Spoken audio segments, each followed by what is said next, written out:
Dodge City and in the territory on west, there's just one way to handle the killers and the spoilers, and that's with a U.S. Marshal and the smell of Gunsmoke.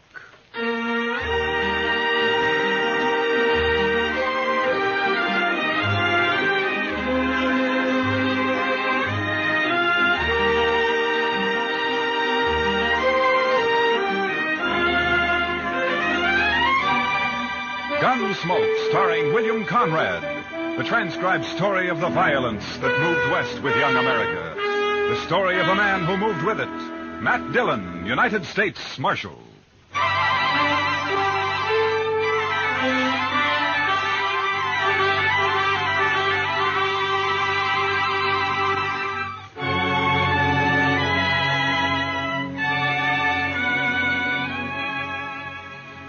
A stranger named Joe Beaudry killed a man in Dodge and then got on his horse and rode 90 miles northwest.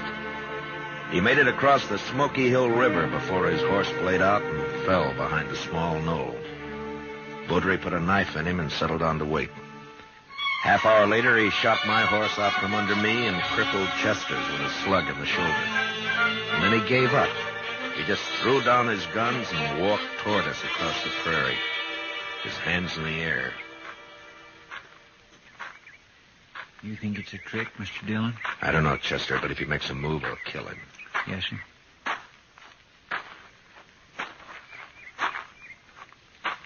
That's far enough, Beaudry.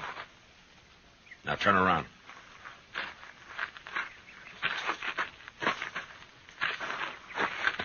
I ain't armed, Marshal. No.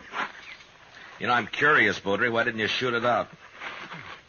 I don't want to kill anybody, Marshal. You killed a man in Dodge. He went for his gun. I had to. Some of the witnesses say he didn't. Oh, sure. Friends of his. I heard him. That's why I lit out. Man looks guilty when he runs. You should have stayed and faced it. Now, what there. kind of shake could I get in a strange town, Marshal? Everybody be against me. The law will protect you if you're innocent. You'll have to stand trial now anyway. Well, maybe I made a mistake, but I'm still alive. Yeah, and a long way from Dodge. Say, by gracious, that's right. How are we going to get back, Mr. Dillon? Well, we crossed the Overland Express route about 5 miles back. We'll just walk to the road and wait for his stage, I guess. Yeah, but the stage don't go up to Dodge from here, sir. Well, we'll take it into Fort Donner. Maybe the Army will lend us some horses there, and we can turn them back at Fort Dodge. Marshal. Yeah. Well, I know you don't owe me no favors, Marshal, but I never been arrested before. I'd be kind of ashamed in front of everybody on stage. Well, that's tough, Beaudry. What do you expect me to do? Well, only a little thing, Marshal. Won't make any difference to you. Just don't let them know that you're taking me in is all. All right, Beaudry. I guess it doesn't matter. Thanks. I'm not wearing a badge anyway. But you make one move, and I'll hog-tie you, and you'll ride on the roof. Or you'll be dead. Well, it's a deal, Marshal. You'll get a fair trial, Beaudry. If you're innocent, you'll go free. Well, if it is a fair trial, I'm going back to California. I don't know why I ever left it. You come from California? Yeah. Hey, Marshal, look, is it all right if I lug my saddle back with me? Yeah, sure. We're not leaving ours. Chester, I'll go with Beaudry and get his guns. Yes, Mr. Dillon. I sure do wish you'd stop closer to the stage road, though, Beaudry. 5 miles is a long way packing a saddle. Go take care of your horse, Chester. Let's get out of here. Yes, sir. It's a doggone shame, though. That was a mighty good horse. Come on, Beaudry.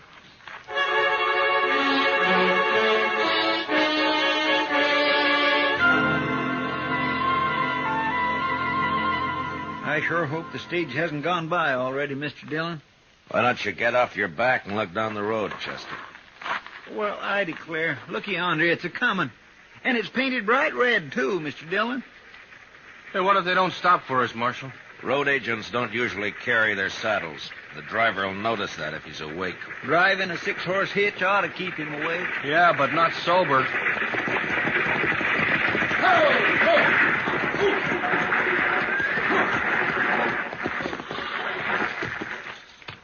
That's a shotgun the messenger's holding. He doesn't need it. We want to ride, that's all. Where's your horses? Marshal, please, you remember what you said. We lost them. You don't look like greenhorns to me. It can happen to anyone. That's good. The one in the middle ain't even armed. Pick 'em up, Hank. All right, Berryman, it's your treasure box. How far you going? Fort Donner. It's about 60 miles to Fort Downer. You're crowding us. That'll be 15 cents a mile. How much is that, Mr. Dillon? About $9, Chester. $9 apiece, that is, and payable right here. All right. It's high, but I can't argue with you now. Here you are. 20, 5, 6, 7. All right, mister. Get in. I don't know how the passengers are going to like this, though. You got room for a couple more in here? Anybody can't keep his horse ought to walk home. There's room for 2, maybe, but not 3. Oh? Take a look for yourself, mister. Yeah, I guess you're right. Chester? Oh, no, sir, I can't. I don't want Beaudry on top. You'll have to get up there, Chester. Well, I guess you're right, sir. But I think you fellas ought to charge us less if I can't ride inside. The Overland stage guarantees a ride, mister. Comforts the passengers' problem. Get in, Beaudry. Yeah. Now get fixed somehow. You've held us up long enough. Give me a hand.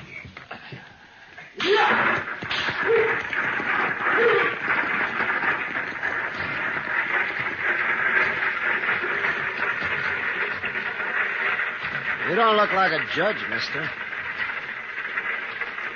I'm not a judge. Well, you must be important somehow. We order these men around, and that fellow on top there calls you sir. Dillon? Well, let's just say that I'm sort of the boss of this outfit, mister. What'd you say your name was? I didn't say. It happens to be Dillon. Well, I'm Zimmer. Old man here called himself Gant. My name is Gann. I ain't ashamed of it. I don't give a long hoot what any of you call yourselves. Gant's kind of crusty, but he's sober. That's more than I can say for the other 2 here. They only wake up long enough to pull on that jug they got and get drunk enough to go back to sleep. Well, that's not a bad way to travel if your stomach can stand it, I guess. No, it ain't good myself if I was younger. What business you in, Dillon? You ask too many questions, Zimmer. You ain't got no manners. Nobody's asking you, old man. Good. Then I don't have to listen to your gobbling. Now, listen here, Gant. Any more out of you, and I'll tear you apart. You can't spook me. I'm too old. 85, mister. Would you believe it? No, sir, I wouldn't. That's mighty old. You sure don't look it. I knew Meriwether Lewis, mister. Met him in St. Louis when he and Clark come back from the Pacific. Now who's doing all the talking? Leave him be, Zimmer. There's no harm in passing the time. Look, mister, you may be the boss of these other fellas, but you don't run me. Nobody's trying to run you. Just take it easy. Don't pay him no mind, Dillon. He's just nervous about something. What are you driving at, old man? We'll be at Monument Station in about an hour, Dillon. Spend the night there. Hope the chow's improved. Last time I was there, all they had was fat pork. One passenger says, I never eat fat pork. So the cook told him, well, then just help yourself to the mustard.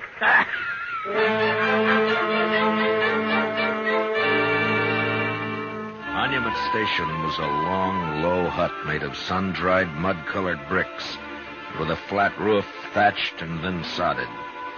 The one building served as an eating room in the daytime and a bunkhouse at night. There wasn't much air inside, and after dinner, fat pork and mustard, Chester, Beaudry, and I went out to the corral for a smoke. My gracious alive, I hate to think of sleeping in there. All those men, why, a fellow could suffocate. And I'll bet that stock tender hasn't washed himself since he left home. He said he washed his blankets anyways, just this morning. Yeah, sure. You know how? He spreads it on an anthill for a couple of hours. Oh, well, that settles it. I'm sleeping outside. All right, Chester. We just don't get too cozy. Half the night you're standing guard over Beaudry here. I'll watch him the other half. Well, I'm not going to run away, Marshal. You ran once, Beaudry. All right, I'll tell you something, and maybe you'll trust me a little then. Tell me what? Would you like to know who Zimmer is? Zimmer? He that real testy fella? I don't like him at all. He's always on the prod about something or other. Wait a Just minute, little bit Chester. ago, Wait a minute. What about Zimmer, Beaudry? His real name is Chess Rhine. So? Well, at least that's the name was under his picture. Well, where was this picture, Beaudry? Well, in California, tacked onto a pole. Go on. Well, I think the reward was $500. Of course, I ain't certain. You sure it was his picture? Yeah, Marshal, I'm sure. Heard a lot of talk about him in Sacramento just before I left. What kind of talk? Well, like one time he rode in a stagecoach as a passenger, and he was peaceful enough until some fellows on horses, they stopped that stage in a canyon somewheres, and then this here Chess Ryan, he pulled a gun on the other passengers, and he disarmed them, whilst the boys outside unloaded the treasure box. They had an extra saddle horse along, and Ryan, he rode off with them. That's the way I heard it. Seems to me he went to a lot of trouble. Sometimes the passengers give road agents as much fight as the driver and messenger, Chester. They feel safe because they're inside. Yeah, and that's what Chess Ryan figured. What, are you going to arrest him, Marshal? I can't arrest a man without cause, Baudry. You may be telling the truth, but I don't know that for sure. I can check on Zimmer when we get to Fort Donner, but all I can do to Lynn's keep an eye on Well, him. this stage will be robbed long before it gets to Fort Donner, Marshal. Yeah, maybe, but not without a fight. Thanks for telling me, Baudry, and for your sake, I hope it's the truth. If it isn't, you're going to be in more trouble than you are now. All right, keep an eye on him, Chester. I'll be back in a few minutes. Yes, sir.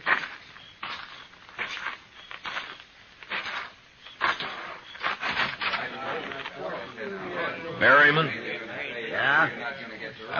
Out here a minute, will you? What's up, mister? I want to talk to you, that's all. Alone. Come on outside, huh? Be right back, Hank. Save some of that whiskey for me. Right, Barry.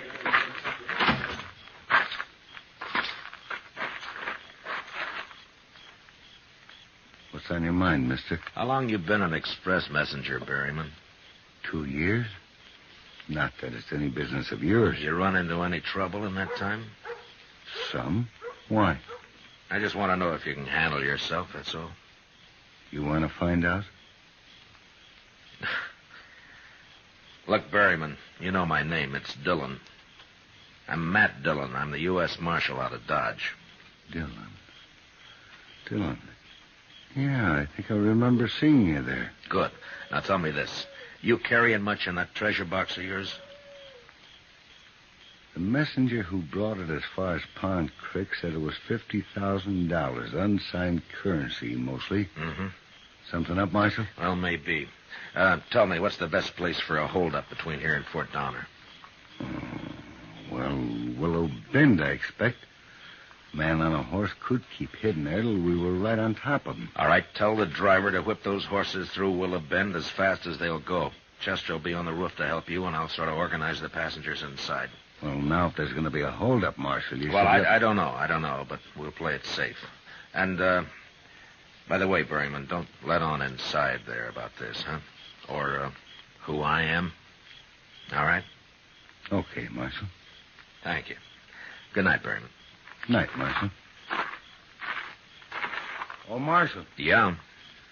we got a jug of station whiskey inside if you want a drink. I don't think it'd do much good. I've heard of that stuff freezing solid on a cold night.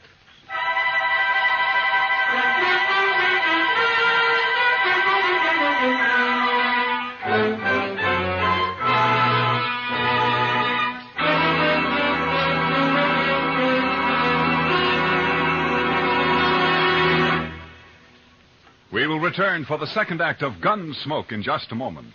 But first, backing up the great CBS Radio News Team election night will be Univac, the new electric brain operating for the first time to bring you faster, more accurate, more complete election night totals. November 4th, starting at 8 p.m. New York time, CBS Radio reports the election returns from coast to coast. Make CBS Radio your election headquarters to hear the trends, the color, and the mounting tide of results reported by Edward R. Murrow, Lowell Thomas, and the rest of the same great CBS radio team that made convention reporting history earlier this year. Now, the second act of Gunsmoke.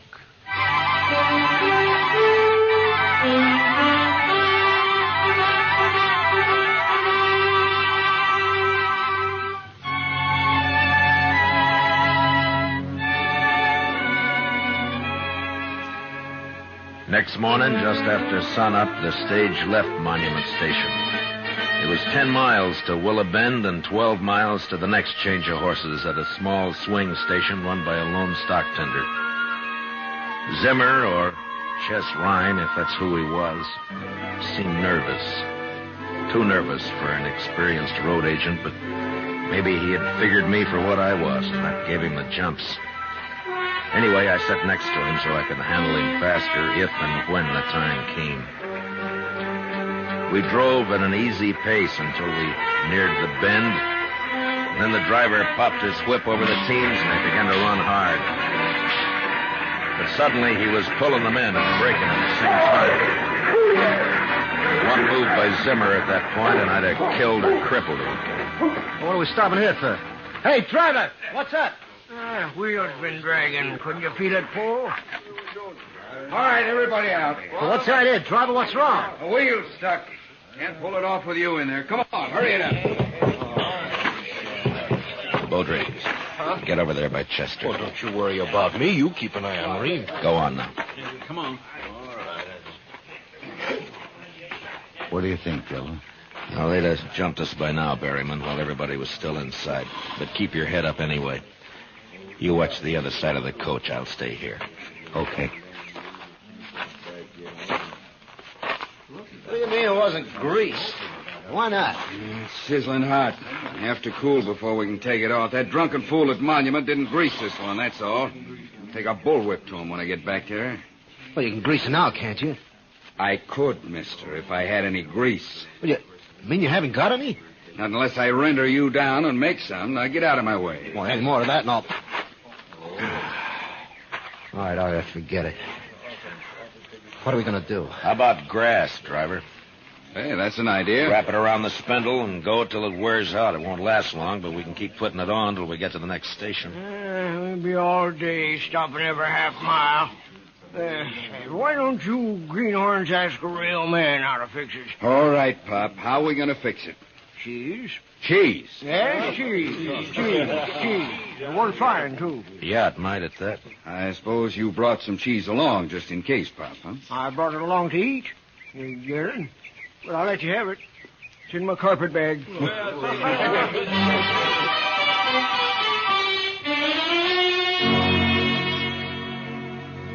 Old Gant's cheese worked fine, and we left Willow Bend without more trouble. I began to figure Baudry for a liar, but he just sat there, staring out at the prairie, and said nothing. A few miles further on, as we approached the swing station, I heard a shout from the messenger, and then Baudry pointed ahead, and I leaned out to take a look. The station was a small one-room adobe hut with the usual corral at the rear, but there wasn't a horse in sight. And out of the two windows facing us poured thin streams of white smoke. As the stage pulled to a stop, I saw two arrows embedded in the half-open door. Come on, look at them there. Wait a minute. Let me take a look in there. Let's all take a look, Zimmer. Where's the stock tender? They kill him? They tried to fire the place, but it just smoldered. Who are those two men? I don't know. But this one's still alive. Well, that's the stock tender. But who are those two? Never mind them. They're dead. Scalp. Indian sure must have surprised him, sneaked right up. All right, Berryman, let's get the stock tender out of this smoke. Take his head there. Yeah.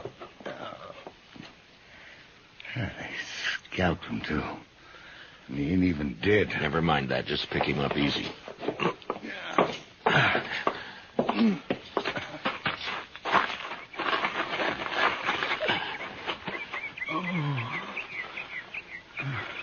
It's all right, fella. Stage is here. Indians, Comanches, they scalped me. Never even heard them. Ask him who those other men were. What were they doing here? Leave him be. The man's dying. Water. Give me a drink. Chester, get the water bag. Yes, sir. Can't you let the man alone, Dillon? Scalped 3 men and stole the horses. That's Comanches for you. Here's the water, sir. Oh, thanks. Here, fella. Here now. Take a drink. There we go. Road agents, those two, they held me up. They said they'd hide till the horses were unhitched. And then hold up the stage. Had a partner on the stage to keep the passengers out of it. What was his name? Their partner, I mean. Put my head down, mister. It's bubbling over. The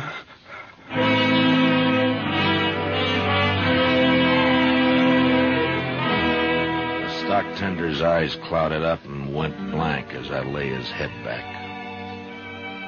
And then there was a scuffle behind me, and before anybody could move, Zimmer grabbed Gant, and using him as a shield, he walked backward toward the stage. The old man stopped struggling when he felt Zimmer's gun in his back, and the rest of us just stood there watching, helpless. First man draws a gun, Gant'll die. You gave yourself away, Chess Ryan. Take it easy, man. Take it easy. This fool's nervous. Shut up. You, driver. Lead those teams down the road a piece, and then come back here. Jan and I'll take the stage alone.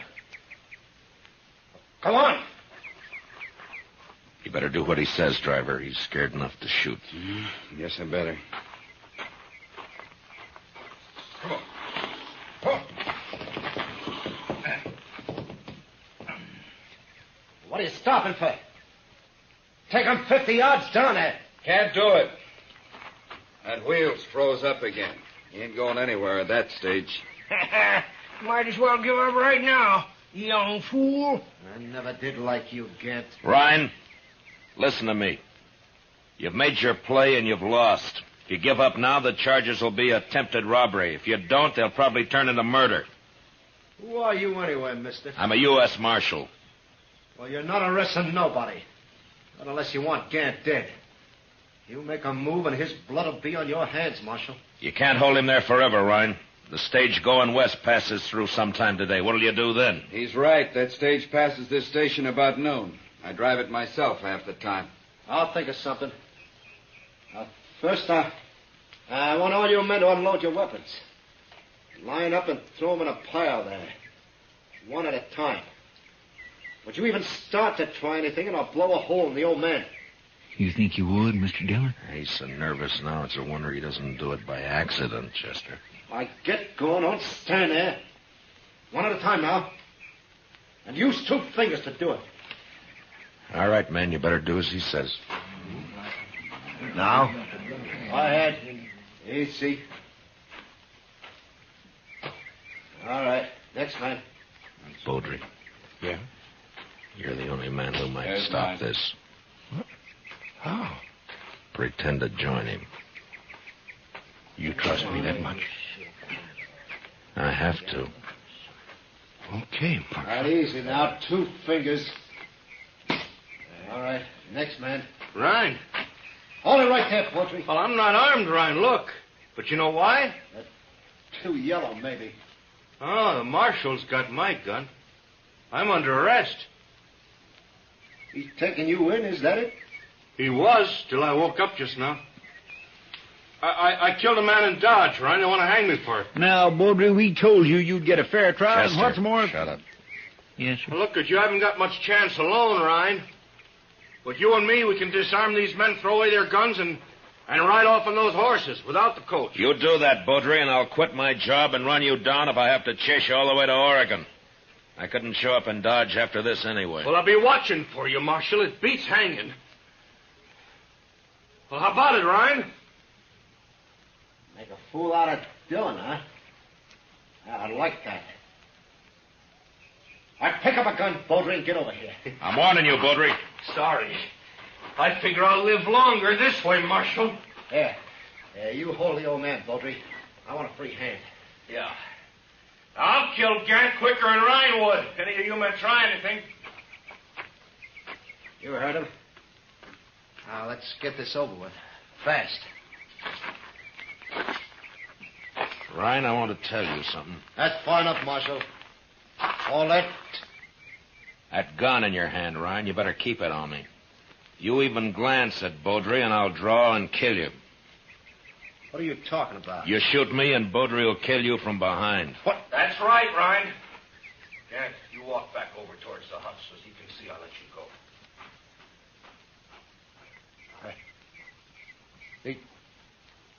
He'd trick you, too. But I can still kill you, Marshal. Yeah, that's right, Ryan. You can still kill me. But I'm paid to die. I settled that in my mind when I took this job. It's only a matter of time. But what about you, Ryan? You ready to die?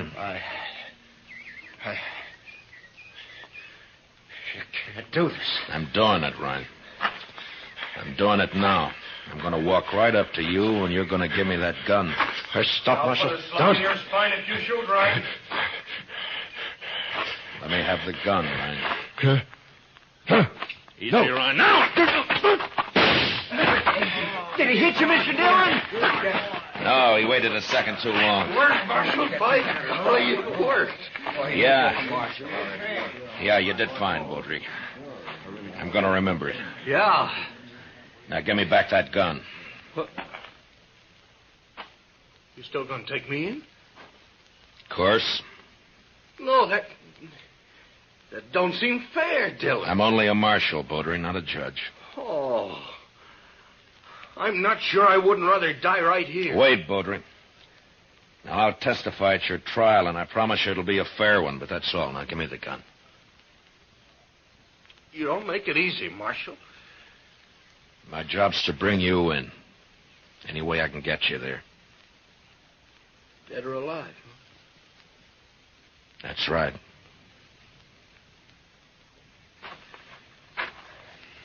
Here's the gun. Thank you.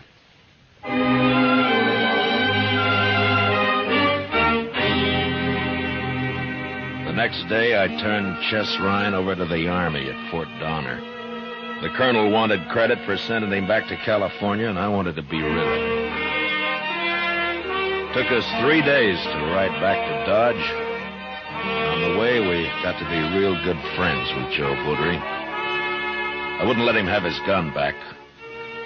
But even so, he managed to supply us with antelope steaks every morning. I made him borrow Chester's gun.